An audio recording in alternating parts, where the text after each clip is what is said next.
میرا ایک شاگرد ہے کراچی میں، اس کے مسجد کے ساتھ ایک عورت تھی، وہ لڑکیاں سپلائی کرتی تھی، کس قدر بدترین کام۔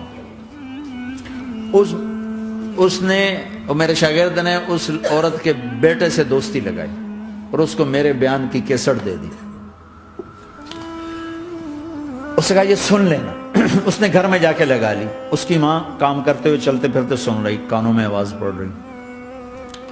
تھوڑی دیر کے بعد وہ آ گئی، کہنے لگی مجھے بھی سنا، تو اس نے سنی، پھر کہنے لگی دوبارہ سنا، پھر دوبارہ سنی، پھر کہنے لگی ایک دفعہ اور سنا، پھر ایک دفعہ اور سنی۔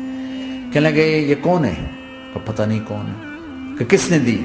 کہ یہ مولوی صاحب جو مسجد کا، اس نے دی۔ تو اس نے بیٹے کو لیا اور مسجد کے دروازے پر آ کے، لوگ تراویح پڑھ کے نکل رہے تھے، انہوں نے کہا میں یہاں کے امام سے ملنا چاہتی ہوں۔ تو آ گیا، امجد نام ہے اس کا۔ کہا مولوی صاحب یہ کیسٹ آپ نے دی ہے؟ کہا جی۔ یہ کون ہے؟ کہ میرا استاد ہے۔ کیا نام ہے؟ طارق جمیل۔ کہا اس نے کہا ہے کہ جتنے بھی گناہ کرو توبہ کرو تو قبول ہو جاتی ہے، تو میری توبہ قبول ہو سکتی ہے؟ تمہیں تو پتہ میں کیا کرتی ہوں۔ کہاں بی بی توبہ تو سب کی قبول ہے۔ کہا اچھا پھر میں تمہیں گواہ بناتی ہوں، میری توبہ، میری توبہ۔ اور اگلے دن مسجد میں آنا شروع کر دی تراویح میں، اور دعا کرے یا اللہ اگر میری توبہ قبول ہے تو مجھے اٹھا لے، اگر میری توبہ قبول ہے تو مجھے اٹھا لے، اگر میری توبہ قبول ہے تو زور زور سے دعا کرتی۔ عورتوں کے اس میں جس طرح عورتیں نماز پڑھتی تھی، 29 کی رات سجدے میں اللہ نے اس کو موت دے دی۔ ساری زندگی لڑکیاں سپلائی کی اور موت آئی رابعہ بصری جیسی۔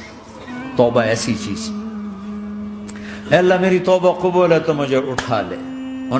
29 کی رات سجدے میں اللہ نے اس کی روح کو قبض کی۔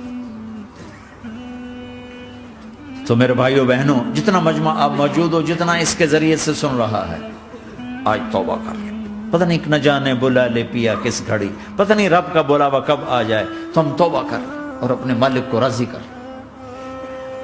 تو نیت کرتے ہو میرے ساتھ؟ سارے کرتے ہو نا؟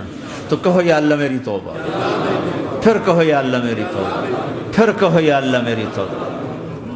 اللہ کی قسم اگر دل سے کہا ہے سب